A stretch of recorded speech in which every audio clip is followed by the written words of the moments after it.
Siinä on Torkin 247 lonkkari 9 pitkä, jossa on 73 litraa, 2+1 eväsetti yhdistettynä tommoseen pintailimaiseen teiliin.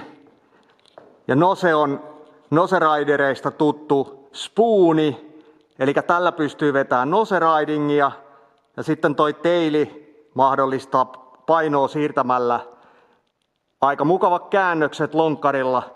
Ja sitä on korostettu sitten vielä tällä, kuten näette, niin täällä on teilissä aika hyvin rockeria. Ja keskellä on lähes flätti mid-sektioni, joka tarkoittaa sitä, että tää lähtee kyllä aika hyvin helposti aaltoon.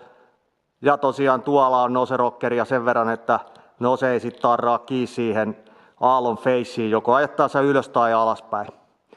Tää on tosi hyvä allrounderi ja uskoisin, että tää on Suomi-surfissa, mutta se jää nyt vielä nähtäväksi, kun täytyy käydä testaamassa, niin aika hyvä lonkkari.